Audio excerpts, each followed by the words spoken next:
for the modeling approach, since we're trying to predict the electrical energy output or our target value with a number of features or our input values, a multiple linear regression seems like the right model. Now, because we have 4 features, I did want to see which combinations of features would have the highest R-squared value, which we will evaluate our regression model by. So I'm just doing a quick Google search because we don't care about the order. So we're not talking about permutations. We're talking about combinations with 4 variables. 2 to the 4th minus 1 is 15 possible combinations.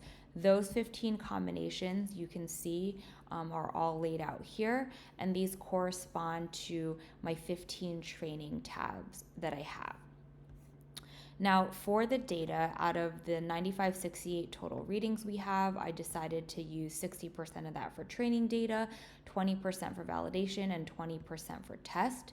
I didn't do k-folds, so the training data and the validation data are remaining static. These are the counts, and I have just broken that data down so you can see for the training tabs, the first 5741 rows are being used for training.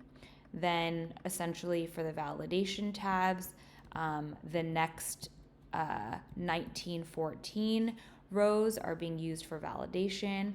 And then finally for our test, the last 1913 rows are being used for testing. So to go back to the beginning here, what I've done is just essentially for training 1, these are the first combination of variables that uses all 4. For training 2, a combination of 3. Training 3, the next combination of 3, we get down to combinations of 2 variables and then combinations of 1 variables. So after running all of the different combinations of the features, I essentially highlighted the 8 combinations with the highest R-square value. So those are the 8 blue tabs highlighted here with the highest R-square values coming out of our training models. Now, with those 8, I want to compare them using our validation data.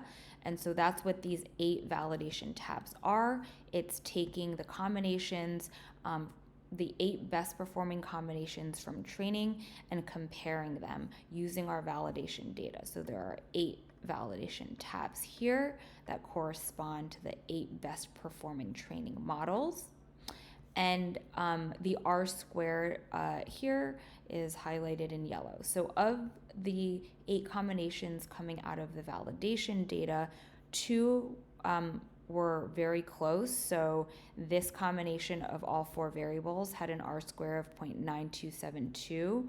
And the next highest performing was this combination of 3 variables with an R-square of 0.9268. Now, if we just simply compare the R-square values, then this model with the 4 variables has the higher R-square value. However, at this point, I put on my practical real-world hat and I said, well, 0.9272 compared to 0.9267, that's 0.001 less of an R-square with 1 fewer variable that I have to collect real-world data on.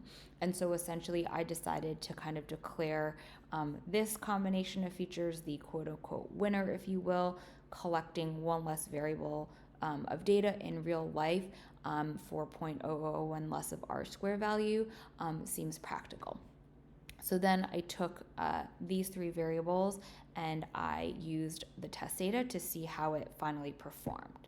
And so if we go to the test tab here, we end up with an R-square value of 0.9245.